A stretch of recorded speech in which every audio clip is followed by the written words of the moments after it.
他没有背景，没有后台，在政坛上寂寂无名，却在308大选中披上公正党旗帜竞选，打败了拥有和风之师之称的国大党前主席三美威鲁。他是社会主义党前和风区国会议员，在野古玛医生。第14届大选，在野古玛选择改披本身的社会主义党战袍守土，不料不敌全民海啸效应，失守社会主义党唯一的国会议员。马来西亚政治迎来全新局面，但是在面对国阵、希盟两大阵营的压境，社会主义党却难寻立足之地。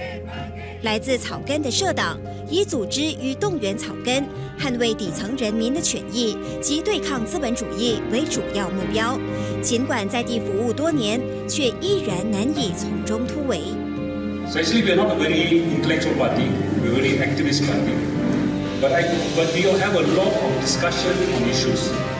Every year we have the socialism and end of the year, during our congress, we have ideologies group. So there are at least about 10 or 12 topics that we actually prepare papers and debate in the party. 在野古玛从国会议员退下之后，该如何继续为我国的 B40群体奋斗？社会主义党未来的去向如何？这次的 On the Hot Seat， 我们邀请了在野古玛，与我们分享他的政治斗争。各位观众朋友，大家晚上好，欢迎收看我们今天的 On the Hot Seat， 我是今晚的主持人丽珍。那看过了刚才的短视频之后，你们就知道今天的来宾是谁。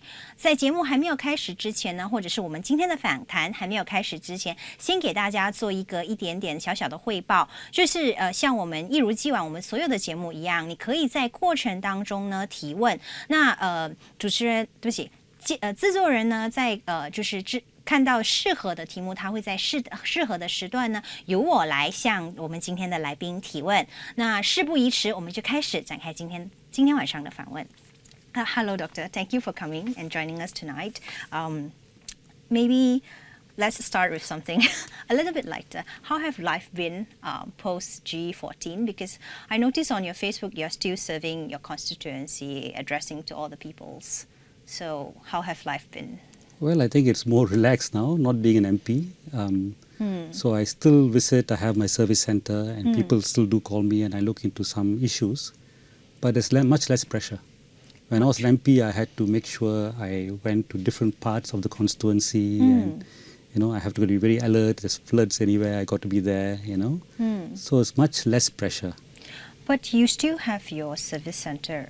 Oh, yes. Oh, yes. And that's very interesting because I sort of read somewhere that for PSM, for Party Socialist Malaysia, you will continue. I mean, you only do election during, or you do election periods. Yeah. During election periods. So it's actually still same old.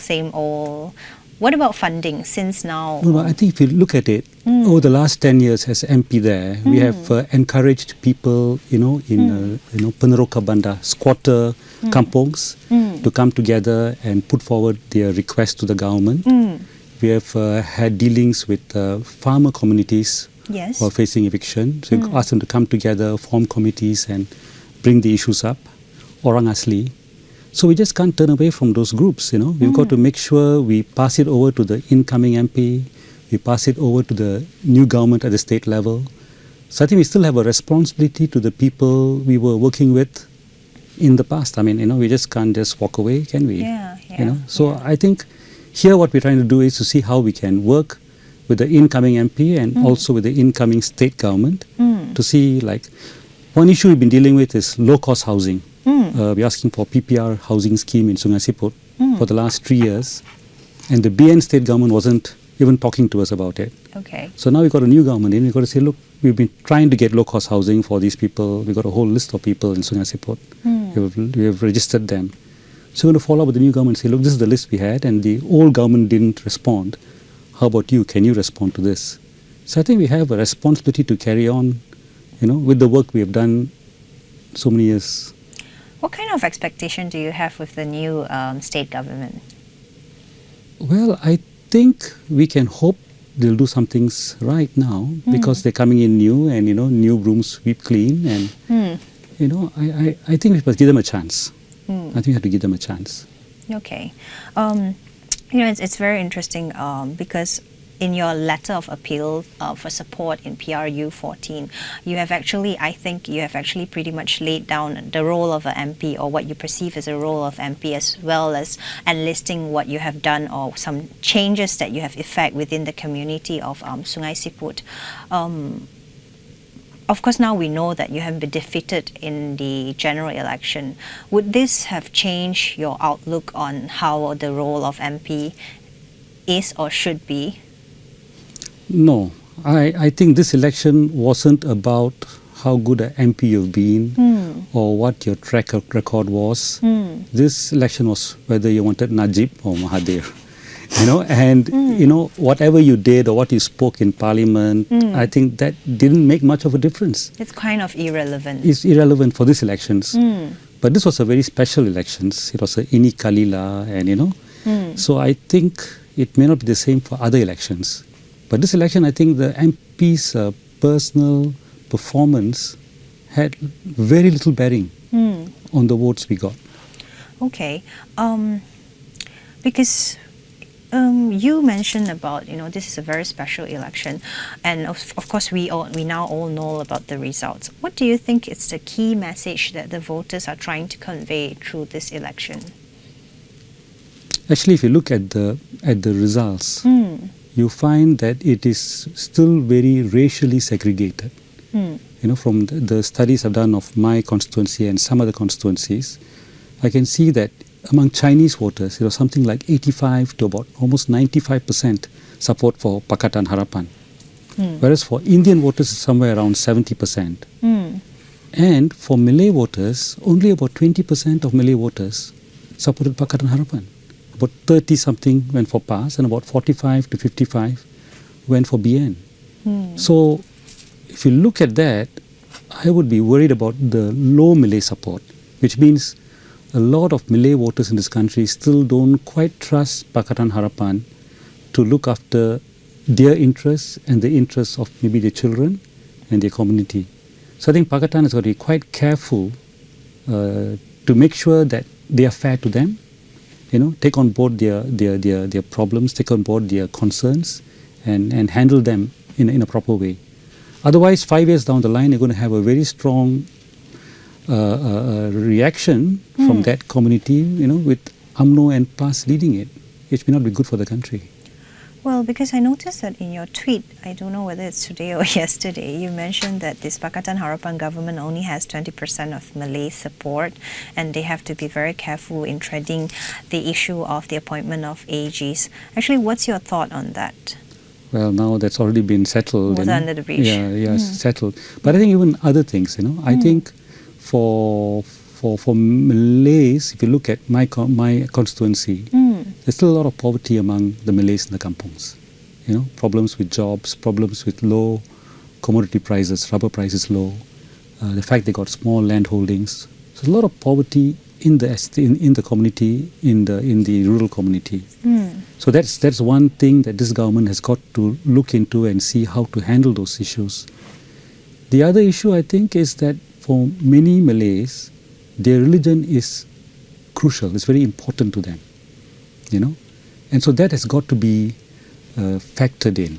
You cannot go and say this is a secular country, so don't talk about religion. Because if we don't talk about religion, if the Amana people don't talk about religion from a progressive point of view, then they're going to leave the field open to conservative people from the past side, and that's going to color the whole debate.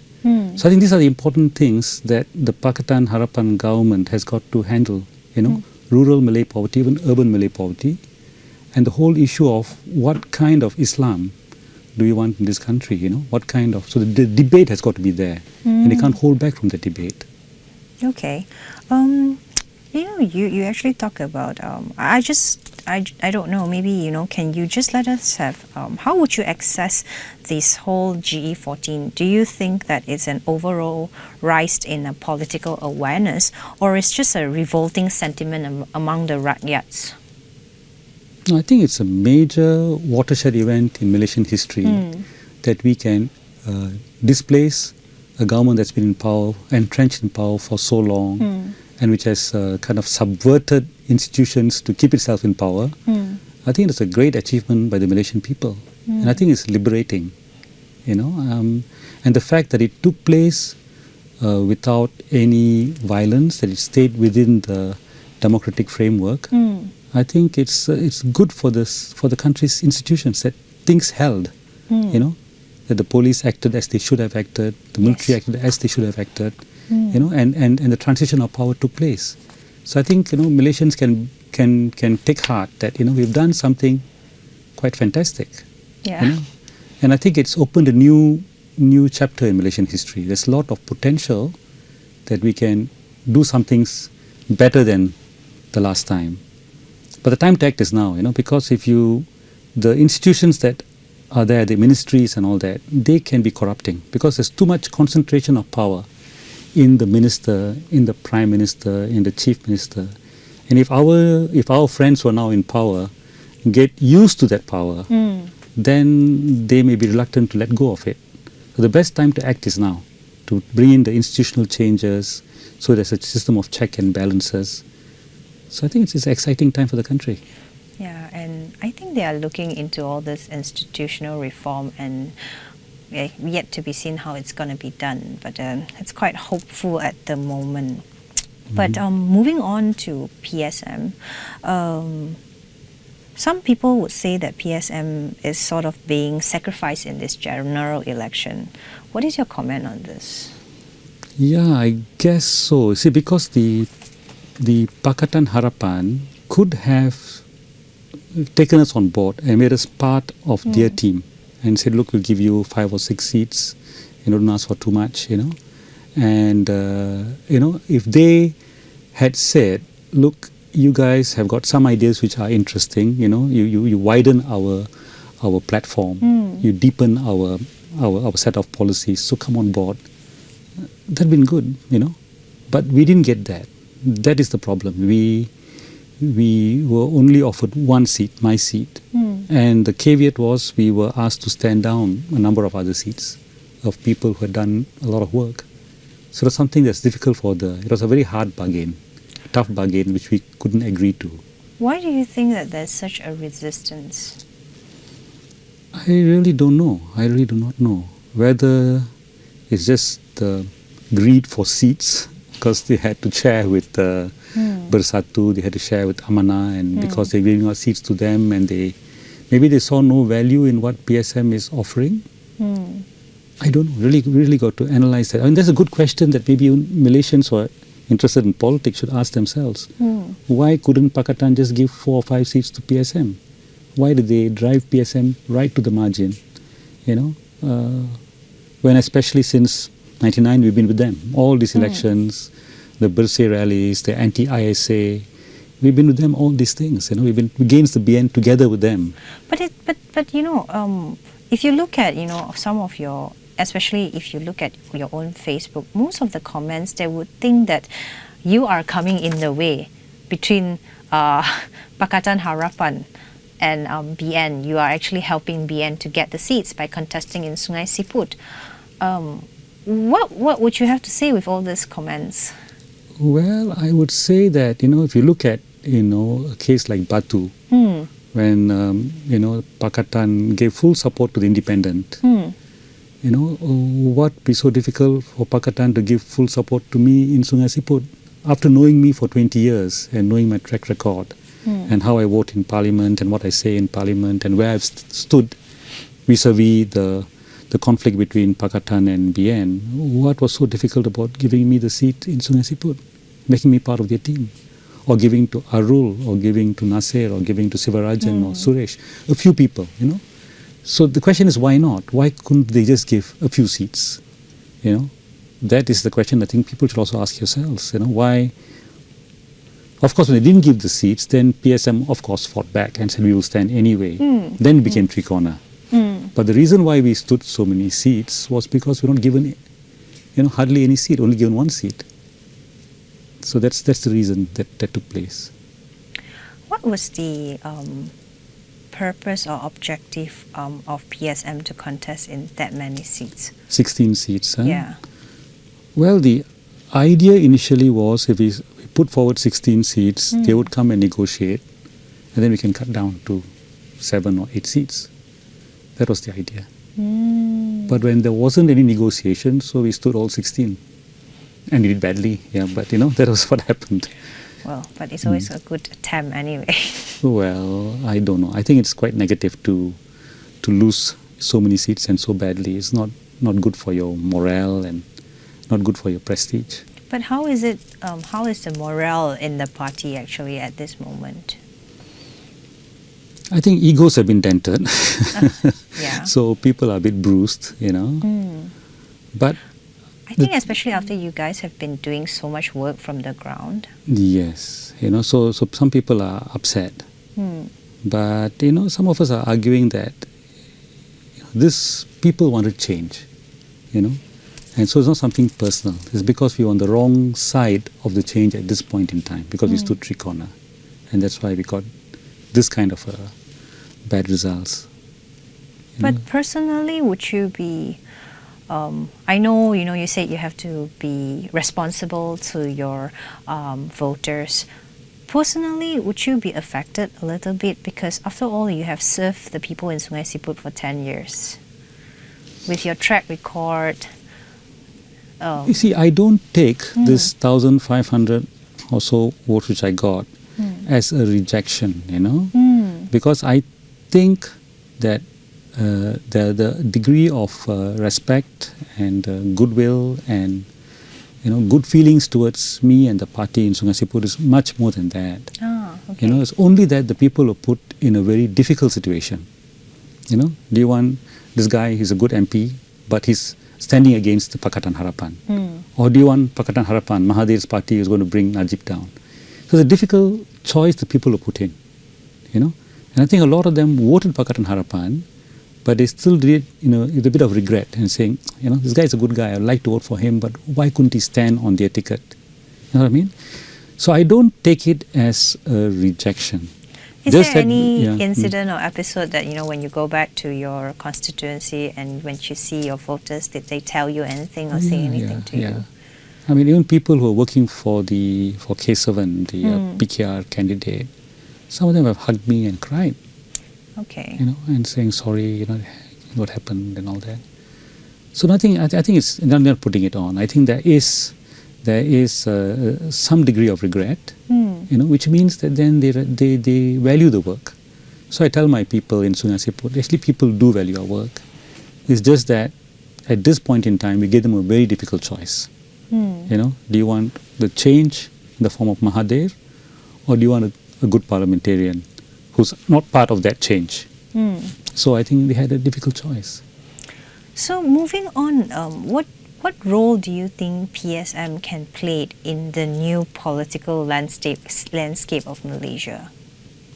Well, I think first we got to recognize that we have opened a new chapter in Malaysian history, and a lot of potentials here. And I think what PSM should do is engage with the current government, because some of our analysis are different from what they have. And it's good to kind of throw those ideas into the ring, to let them think about things, So I think we should engage, give in our ideas, and have a good debate, and maybe hope that will help shape some of the policies.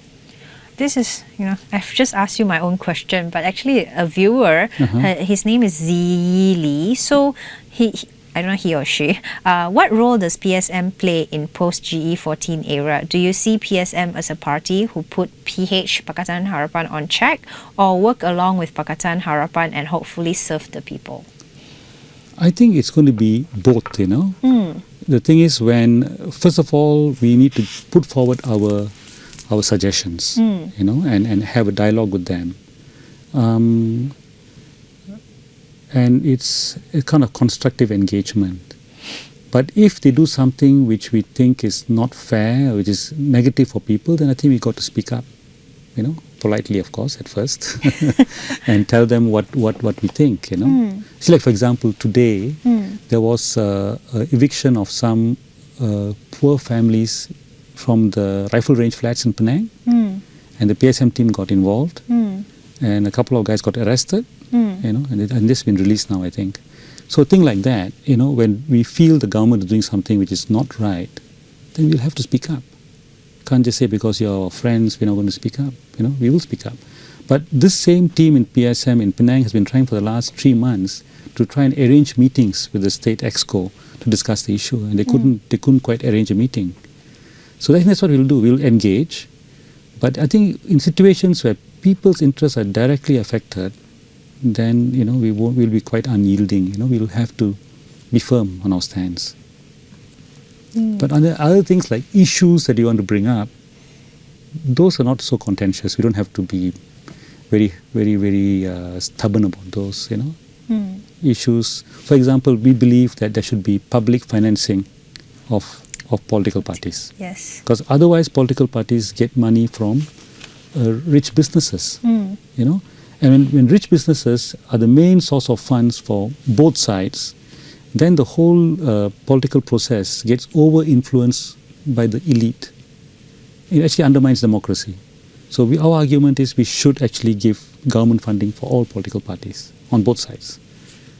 So this kind of things, we'll keep talking about it. I mean, that's not something we've got to fight about. We can start talking, we've got to explain to people why it's important, and finally, hopefully, something can come about. This is not in any manifesto of any party. It's ours. Yes, I mean, as in Pakatan Harapan or BN. So, perhaps it's a good time to talk about it, to discuss about the political funding in Malaysia. Given the results of PSM, what do you think the chances of Malaysian having a stronger third force, or now we are sort of like in a two-party state? Do you think there's a possibility for us to move into like a multiple party system where we have much more parties in our political landscape? I think it's the system of voting that's important. If you had something like proportionate representation, yes, then smaller parties can also get places. Let's say if you say right in Dewan Rakyat, we have an extra 50 seats which are determined by a party list. Yes. Then smaller parties have a chance of getting in. But in this kind of thing, when you have the first past the post, then people vote tactically. They may not like party A, they like party C, but party C is small, better get party B, which is not what they like so much, but better than wasting your vote on C, because if you vote C, then A will win. That kind of a... This is one of the arguments that has been brought up, actually. A lot of people say that voting you is actually wasting a vote. That's right. I mean, so that's why this is first past the post system. Yes. Whereas, if you have proportionate representation, then that means you have a different list. You vote for your own constituency, you vote for one MP. Then after that, you have a party list of 50. And then that depends on the total proportionate votes in the whole country. So the system of voting determines what kind of participation you get. And I think it's good to have the minority parties also coming in, because we have different views, different perceptions of things, which I think will add to the political debate, and I think it's good for the country to have a diversity of voices in Parliament talking about different things. But do you think proportionate voting will work in Malaysia? Why not? If we can, one very easy way of doing it now is like if you have Senate, you have 100 seats in Senate, you could open 80 of them up for proportionate voting. That means we have one more vote. When you go, you vote for your MP, you vote for your Adun, and you also vote for a party. So then depending on what percentage, let's say if Pakatan Harapan gets 48% of the votes on this proportional list, then they get 48% of the seats, of those 80 seats, In the Senate. In the Senate. So you open the Senate up for elections by a proportionate system. That could be quite easily done. The remaining 20 seats you want to keep it for maybe, like now they keep some for disabled people, they keep some for Orang Asli. Maybe you can do that. You can still keep a few seats that you want to give to minority groups to make sure they get placed. But open up 80 of them into this kind of a system. that means, let's say a small party like PSM may not have enough votes, supporters in just one constituency. But across the country, we may have about 2% or 3% of the votes of be enough to get us 1 or 2 seats in the Senate through this method, isn't it? I mean, because the proportional system actually adds up the votes all over the country for all the parties and sees, and if your threshold should be more than 1%, right? I mean, if you get more than 1%, 1.5% of the seats, you should get one of the votes, you get 1 seat in the Senate. So it can be done, actually. Then, just what is your take on the current system of appointing senator? That only is very democratic, right? If you see, one thing is when you appoint, then the person you appoint is beholden to you and not to the rakyat. If he's elected, then he's beholden to the rakyat and not to the powers that be. So now the states each appoint 2 people, then the federal government appoints the rest. So it tends to be, when you appoint, even your local councils, you appoint the mayor, you appoint all the councillors, it makes them in a way subservient to the person who's appointing them. It'd be much better to have them elected by the people. Then they can also be a form of check and balance to the other authorities in the state. What if an appointment comes to you? Hypothetically, yeah? Yeah, hypothetically. I think it depends what caveats there are. I mean, if there are any caveats, there are no caveats, I think it has to be considered. I mean, if you have the point that we think that at this point in time, the PSM should assist in whatever way possible to make the Pakatan Harapan successful. We should play a positive role. And that's the best thing to do. So we got to see how we can play that role, and if they were to offer something like that, I think it has to be considered seriously. Okay, so being part of the leadership of PSM, can you share whether there's any strategical change in the future direction of the party post GE14? Yeah, I think we need to explain to Malaysians what is the added value of having a party like PSM, a socialist party, on the political scene. I think that's something that I think a lot of people don't quite understand. What's the difference? You're also against PN, you're also part of them. Why don't you just join them? Why don't you just dissolve PSM and become member of PKR, Yes. People think like that, which means they don't understand that there are certain things that part of PSM's thinking which is not there in the thinking of the Pakatan Harapan parties. I'll give one example, We believe that basic needs like health, like even housing, public transport, shouldn't be run as businesses. That they should be taken out of the money-making thing. Because when he goes into the business kind of a framework, then the people without money are disadvantaged. So we are against privatization and commercialization for the provision of basic needs. We think they should be provided. Let's say, for example, like housing. We feel there should be housing board set up at state level to build houses and sell them to people at cost. And there shouldn't be. Right now, the developers make money out of it. The state government companies, they chop the land, then they sell the land to the developer and they make money out of it. But ultimately, it's the buyer who suffers, and the price of housing has gone. And then because housing has been commercialized, a lot of apartments and higher level housing are being sold to foreigners or to rich Malaysians who have got 5 houses, 6 houses. It's an investment. It's no longer for accommodation. And the poorer people don't have houses to buy, not enough low-cost housing to buy. So I think the whole commercial thing distorts the system of giving housing, which should be a basic need for people to stay, not people to get into such huge debt. So owning a property or owning a house. But Doctor, do you think that, like having now for every developer developing an area, right, they will require them to have affordable housing within their project. Would that actually resolve the problem? It is one way of doing it. It is one way of doing it. But even then, you see, developers will have to get land.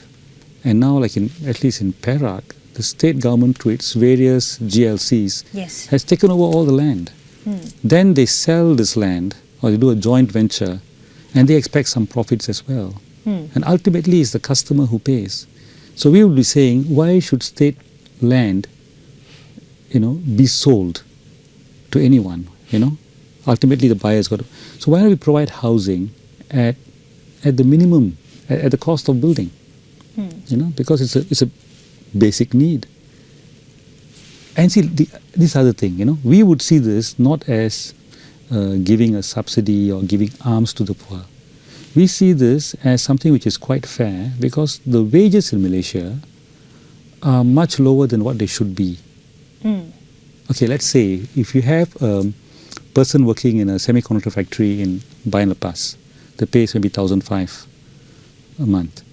The same factory in California, same product, same technology, same output per worker, and they're earning how much? Maybe Malaysian 15,000, 10 times higher there. How come? How come an American worker in America gets 10 times higher the wage than a Malaysian worker? The cost of living is only about 3 times higher. But the capitalists are going to argue with you because most of the work in California is being done by robots.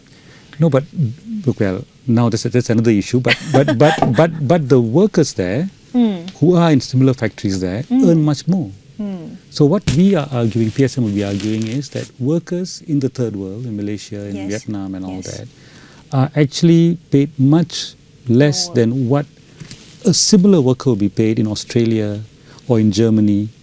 A similar worker with the same technology, the same product will be paid. I mean, the iPhone made by Apple in China, Foxtron, the rates are so low. That same thing assembled in America will be so much more higher.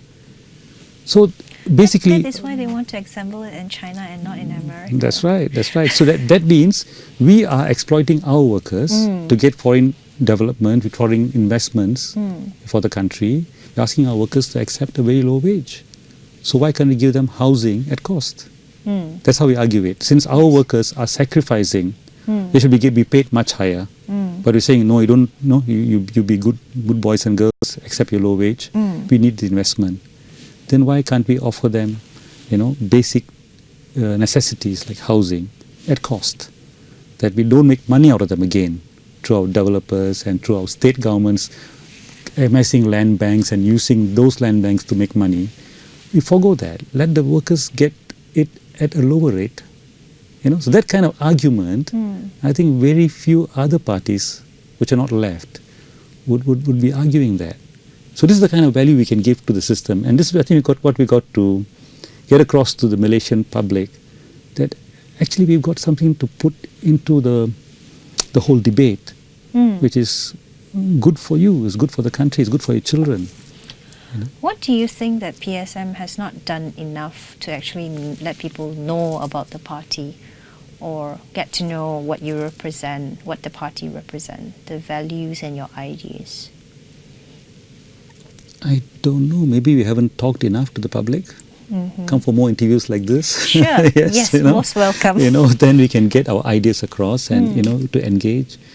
Maybe we've been too involved sometimes in the local fights that we are involved with, with eviction, that we don't have time to engage with the larger Malaysian public. So some people think we are only the party for the people who are getting evicted, the party fighting eviction. But you can see, we're interested in political funding, we're interested in housing, affordable housing, we're interested in a lot of other things. But maybe since we don't spend that much time explaining it, people think we are only meant for the down and out, Yeah. So anyways, I have another question actually from another viewer. His name is CH Lai. So he said, Doctor, how can PSM attract more young people to join PSM? And then there are a lot of smaller party in Malaysia. They can barely survive.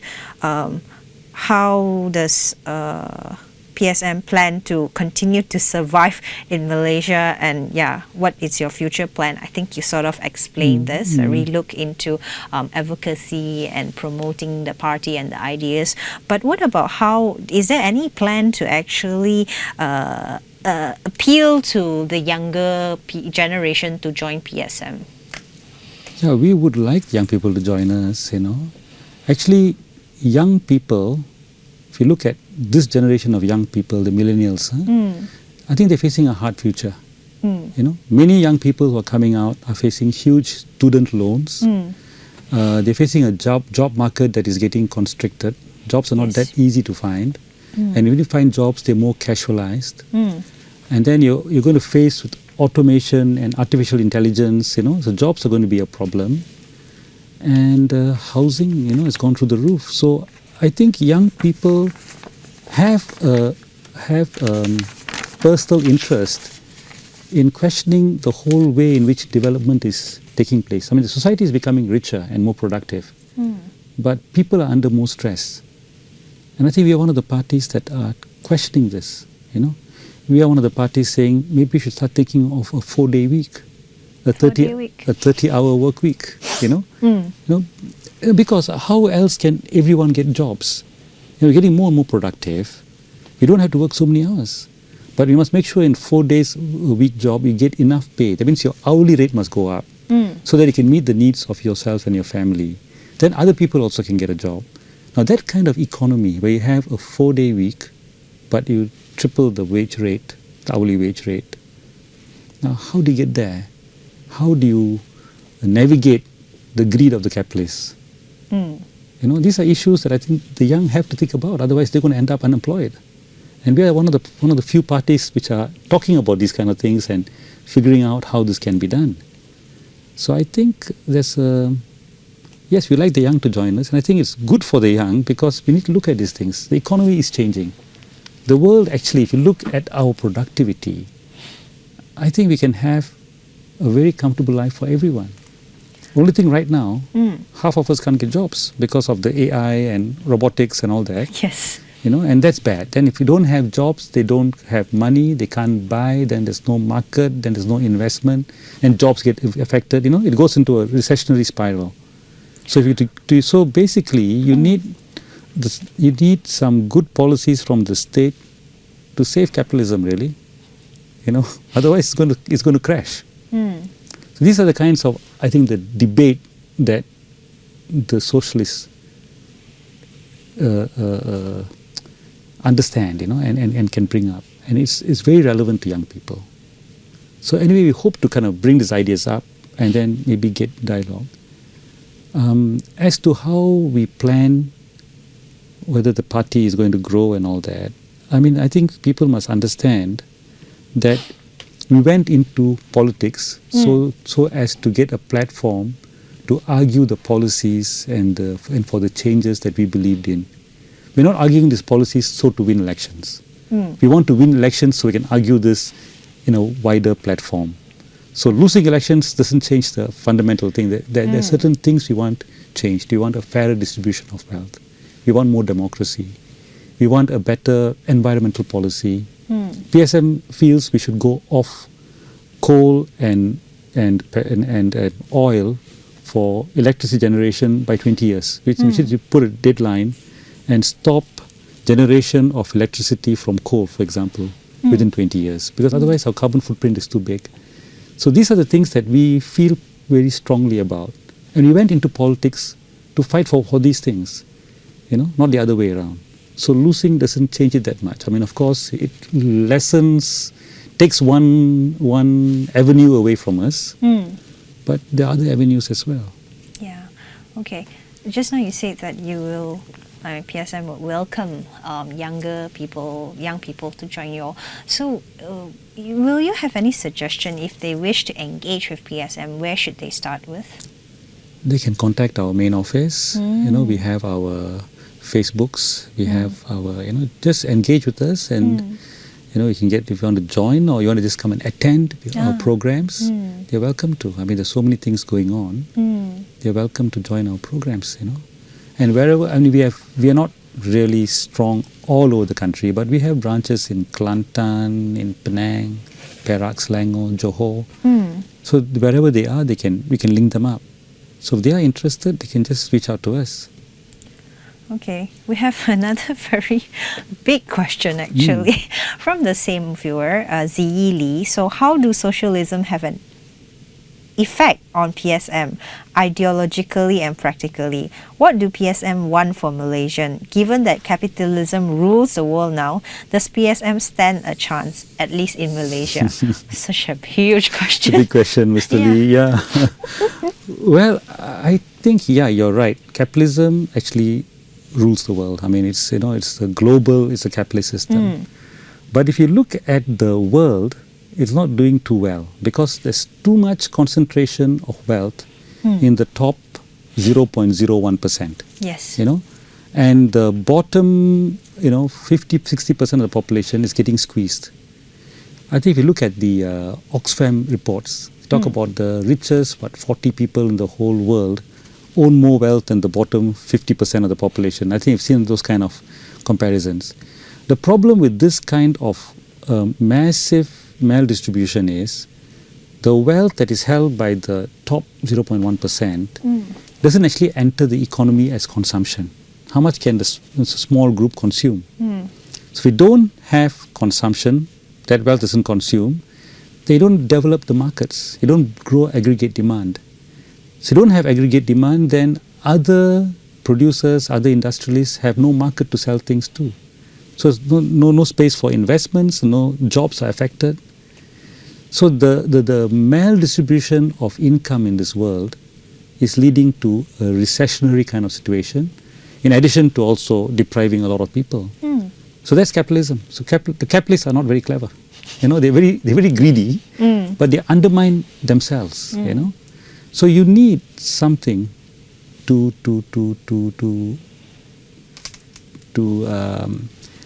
change the balance. To make sure there's a better distribution of wealth. So that's why you need some socialist policies. But at the same time, when we talk of PSM talks of socialism, we're not talking of what happened in Russia or in East Germany or Yugoslavia. We are talking about, we still believe that the market is useful. Because the market is a very democratic institution. People buy what they value. So if the product is not good or is too expensive, people buy something else. So the market is good. So I think we'll think of some kind of system where you have a market for the distribution of consumer goods. But markets can be distorted by monopolies because monopolies bully the other firms. Just like the Apple bullies Foxtron, in China. And pushes down the value of the iPhone they buy from there. So monopolies are bad. So these are things I think we got to adjust. What kind of socialism do you want? You want a socialism? We mean that you want a better distribution of wealth. You want more democracy, both in the economic sphere as well as the political sphere. Exactly how we're going to do it, I think we got to debate, and we got to learn from the mistakes of what has happened in the experiments in the 20th century, and avoid those mistakes. It doesn't mean just copy paste from the Soviet Union or from China. It's got to be something we learn from them and we implement it with modifications. Okay, I actually have to jump a little bit. It's okay. Will PSM actually, in trying to achieve whatever that PSM is trying to achieve, will you try to explore the options of joining Pakatan Harapan, even at this point of time? And how would you describe the relationship of PSM with Pakatan Harapan? Yeah, right now it's a bit undefined because we stood against them in 16 seats. But what we feel is that we should engage constructively and play a role in trying to formulate good policies for the nation. So we're going to engage with them. We're going to, because we have got positions on a whole number of things, on healthcare, on migrant labor, on international trade, on education. So we're going to present these to the Pakatan and take part in the debate. So that's what we're interested in right now. What about the relationship between PSM and PKR? We have actually a lot of friends in all the Pakatan parties. We have friends. It's only that when it comes to elections, the friendships get a bit frayed. But we got Maybe to see. after election, things will be different again. No, I think a lot depends on whether the Pakatan sees a value in including the PSM in an electoral pack for the next elections. I mean, that's basically it. If they see there's no value in that at all, then every elections we're going to have this problem, of that we want to be with them. At this point in time, I think they are the voice of change, the voice of progress in Malaysia. And so fighting, to try and fight against that, I think would be wrong. Yeah. But then if we're not included as part of that, then there'll be a bit of a problem for us, wouldn't it? Just now you mentioned that actually Malaysian has achieved a great deal by displacing a government that has been in place for like 61 years and so entrenched. How do you think moving forward can we as a nation really achieve true reform? Well, I think we have to be realistic. I think one thing we got to take on board is that 80% of the Malays who voted in the last elections did not vote for Pakatan Harapan. And we've got to take that seriously. And I think Malaysians have got to see a problem such as like Malay poverty of Malays in rural areas, as a national problem, not a problem that only Malay should be concerned about. I think we should all be concerned about it. And we should analyze it and see how, together with them, and see how that can be addressed. Only a thing like that would then get a buy-in from the Malay community to the changes that the Pakatan is trying to bring. So I think these are things that I'm not. This is the kind of thing that PSM will be talking to the Pakatan and saying, look at the votes, and why is that so? Why aren't they voting you guys? What is their anxiety, and are their anxieties being borne out? If the anxiety could be that the Pakatan Harapan government will not be that sympathetic or that sensitive to the economic problems of poorer Malays. Now, that could be a misperception. So we got to show the Malay community that that was a misperception. The Pakatan is aware, is sensitive, is going to do something about your problems. I think that's important. Then we'll have a truly Malaysian acceptance of this new system. But if we fail to do that, then you're going to have a divide which is dangerous, because it's a divide along racial lines. So I think that's one of the biggest challenges that Pakatan will face. And some of these issues of Malay poverty is linked to wrong policy, like the policy of foreign labor, for example. I have just the month before elections, there were a few Malay men who came to see me in the office, and they claimed they had been to about 20 factories looking for jobs, and the factories had banners saying workers needed, and all of the factories just took their names down and phone numbers down, but never called them, because these factories actually prefer to get foreigners, because foreigners work harder, they work overtime, you can bully them and they can't go and complain. So a lot of I guess Malay men, Indian men, can't get jobs in factories because these factories prefer to get foreigners. But they need to show the immigration department that they actually put up banners, they advertised, and they didn't get, but actually they're getting, you see. Then they're saying, doctor, even in the Felcra scheme we go there, the contractors in the Felcra scheme prefer to take the undocumented workers. So a lot of we have about 2-3 million undocumented foreigners in the country. And they are also in the rural areas, and they work at lower than the minimum wage. So when some of these guys want to get jobs in a farm or in a chicken breeding thing, or an oil palm, Felcra oil palm estate, they find they are competing with illegal foreigners who are prepared to work at lower wages. So that's the problem, that this is a structural problem people are facing. So this government then has to look at how they can control this huge influx of foreign labor into this country. Foreign labor into this country actually benefits the agencies that bring in foreign labor. And they've been linked to UMNO in the past. It would be a big mistake if now they become linked to Pakatan Harapan politicians. And continue the same thing of bringing in foreign labor, which actually makes employment prospects for Malaysians so much more difficult. These are kind of things that you really have to look at and study, you know. So this is linked to Malay poverty, you know. So I think we got to look at that whole issue. 80% of Malays did not vote Pakatan Harapan. What were their anxieties? And how do we assure them that the anxieties were misplaced? Actually, I have some query when you were raising this. Actually, like, racial politics is still there. It's still here in Malaysia. Look at the lineup of Pakatan Harapan. It's Bersatu, it's PKR, it's DAP, and it's also this few parties that are together, and they sort of represent some races. It's sort of like the BN coalition as well.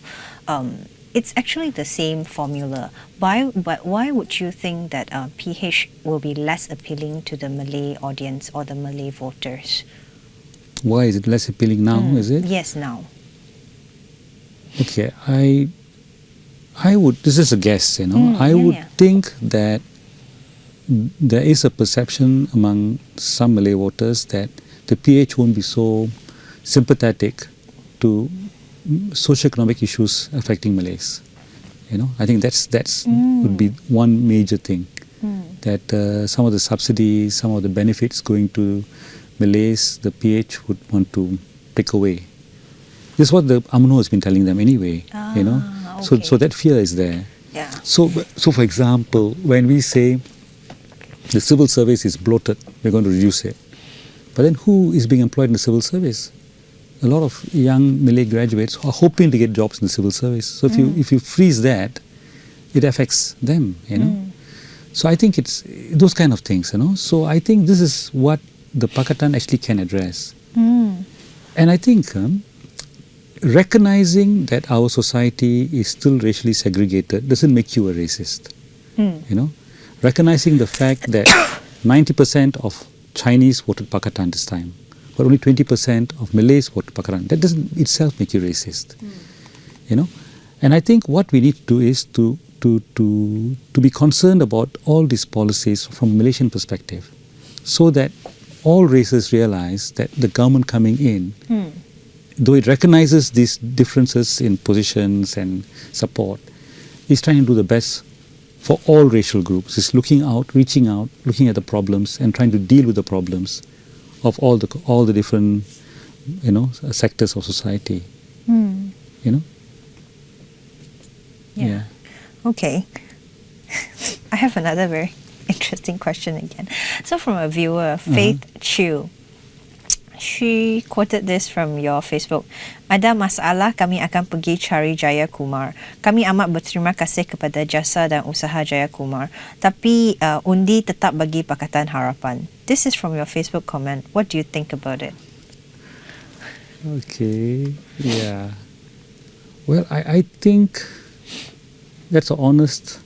I mean, I would appreciate that because they say that that people appreciate the work we have done. But at this point in time, they felt they had to vote for Pakatan Harapan because they wanted change. You know, I think I can live with that. You know, we also wanted Pakatan Harapan to win. You know, and we wanted to be part of that electoral pact. The fact is, we were not given a place. You know, that was our problem. It's not that we were supporting BN. You know, we wanted Pakatan to win, and we are quite happy Pakatan is won. You know, so I can understand that sentiment. And actually, I would say I would be a bit sorry. I'll be a bit, you know, I mean, I feel bad for the Sungai Siput workers who were put in a difficult situation of whether to support me, who maybe they like personally for helping or being a hardworking parliamentarian, or supporting the change they thought the country needed. Know what I mean? Put them in a difficult choice, Not quite fair to them as well. Yeah. So I think they're also in a quandary, isn't it? You are being very, very understanding. No, it's true. That's the reality of it. Okay. Actually, there are quite a few questions here. Still, maybe we can move on to this question. It's from Dore Raj. During GE14 and even after, PSM has been labelled a spoiler. How is PSM going to overcome this accusation when some of this accusation came from friends of PSM in Pakatan Harapan? This must be your supporter. Well, I think, only in one seat, I think, our participation led to that seat going to Barisan, and that's Cameron's. I think all the other seats, despite our taking part, Pakatan won quite handsomely. Yes. So it can't be very much of a spoiler, But I think, overcome this accusation. I think this accusation doesn't have that much basis, and I think people should also ask the other question: why couldn't Pakatan Harapan give 6 seats out of the 750 odd, Dun seats and parliamentary seats available in the country? Why couldn't they just give 5 or 6 seats for PSM? And that's also a question that people should be asking the Pakatan, And the same problem is going to come up in the next elections. The next elections are going to be between Pakatan Harapan and some kind of combination PAS and BN. And PSM is going to be still the small boy in the picture, wanting to be together with these guys, but maybe, also not allowed in. We'll have the same situation again. So I think this is what people maybe should also ask Pakatan and say, what's wrong with giving them a few seats? Let them come in and and give their ideas and act as a check and balance within the coalition. Okay. It's interesting because the question sort of repeating because I think we have discussed about PSM being spoiler and all this comments. Anyways, the other question is from Ng Kok Jin.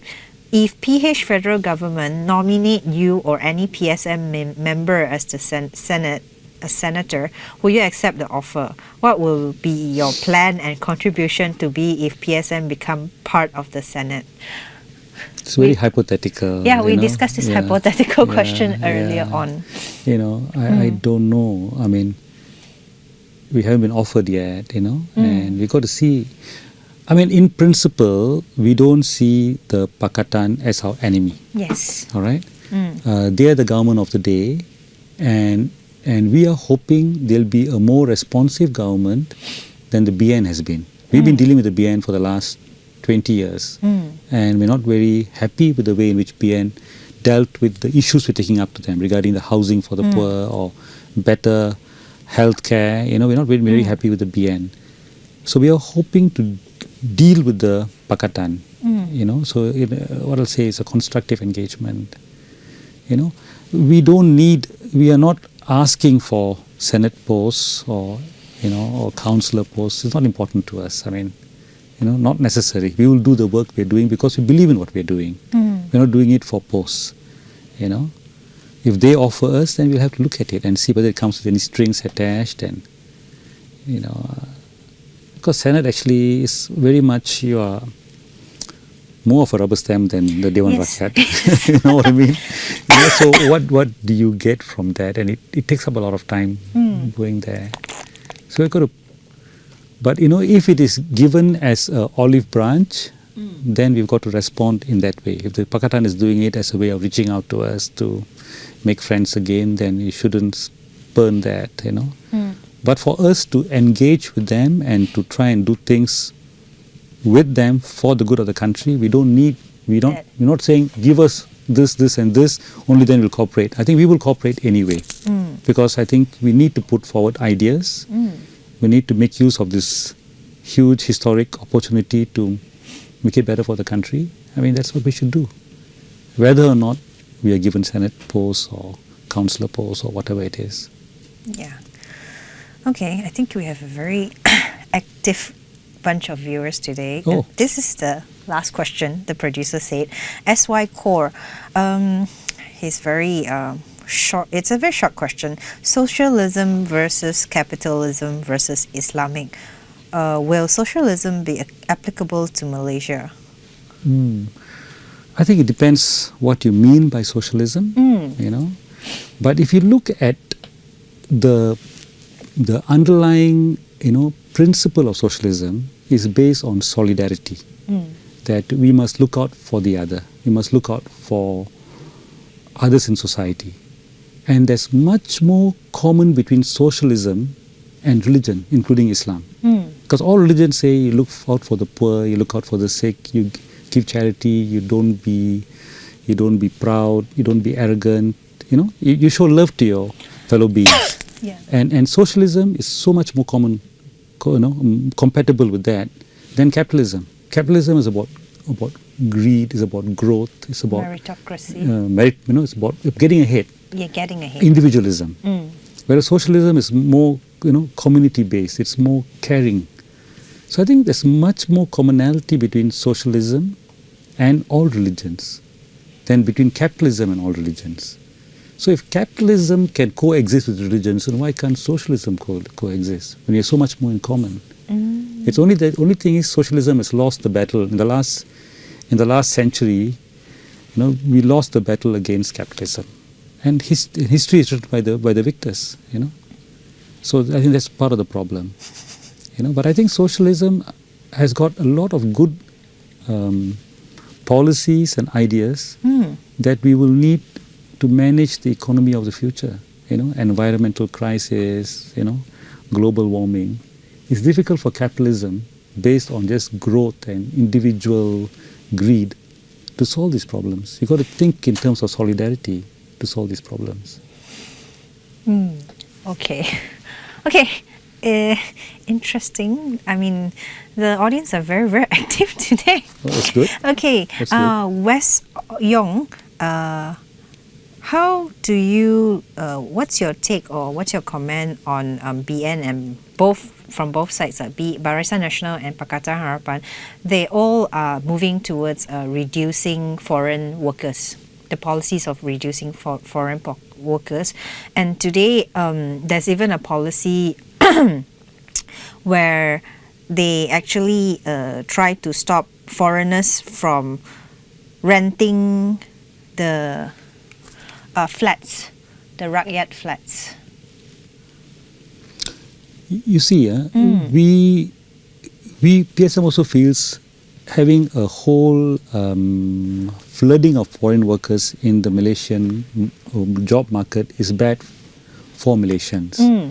But I think you mustn't be xenophobic and blame it on the foreigners. Yes. We brought them in, you know. I mean, the problem is why were the agencies given such large quotas to bring in foreigners? And they made so much money out of it. So we don't blame anyone, you must blame the agencies involved and the regulatory bodies, you know. But the foreigners who are brought in here are not our enemy, and they're also human beings. And you've got to treat them decently.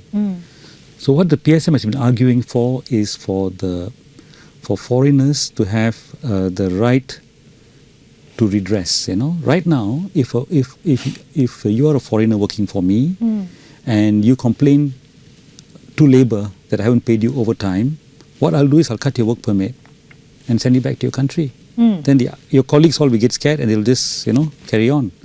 You know, they'll be scared of me.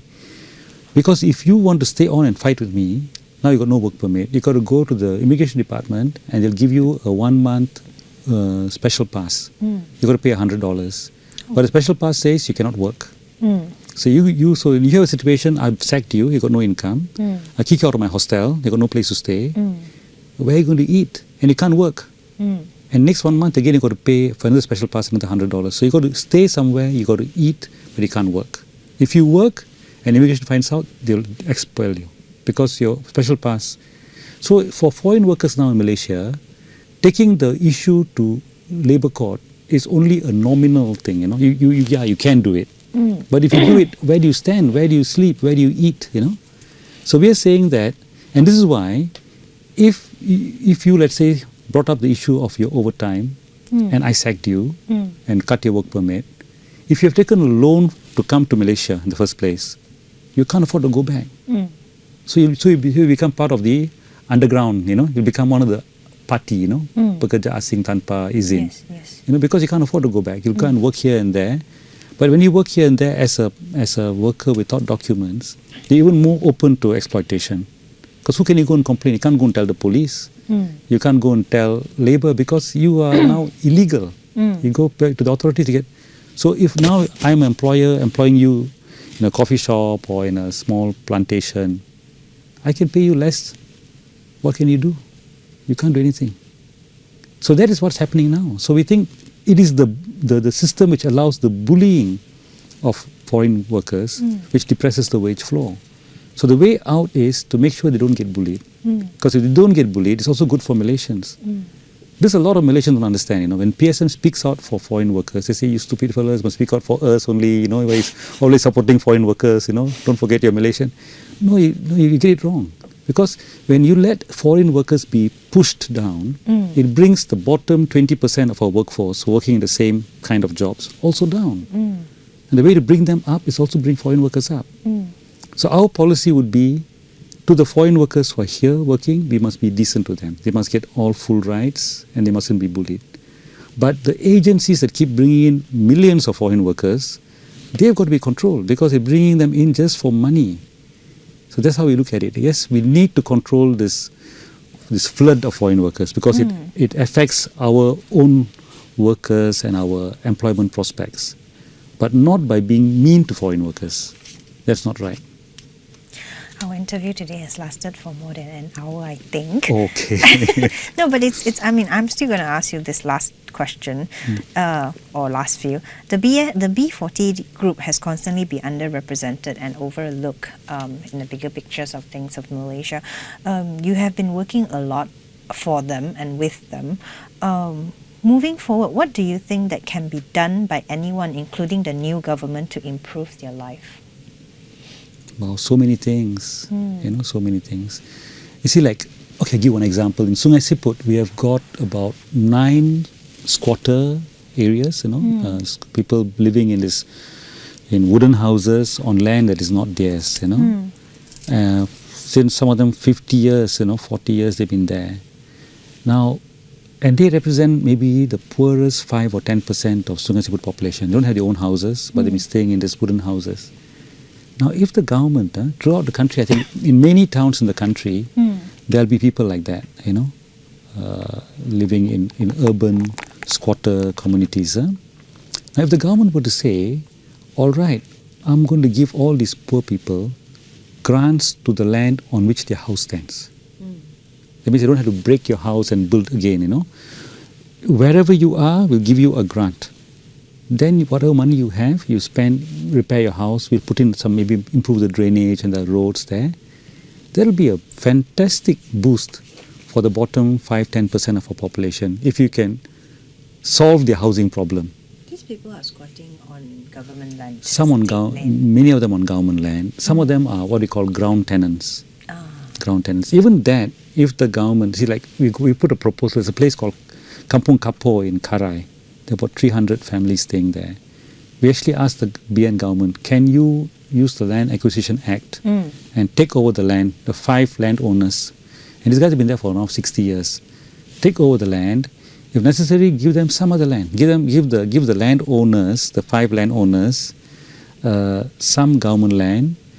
Take over this land and give it to the people staying there. Charge them some premium, collect it. Can also use it to pay, for compensation for the landowners.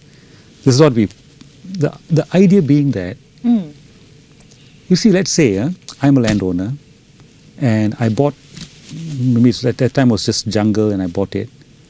And then the value of the land goes up because of the development of the town. I may be absentee, I may not be there at all.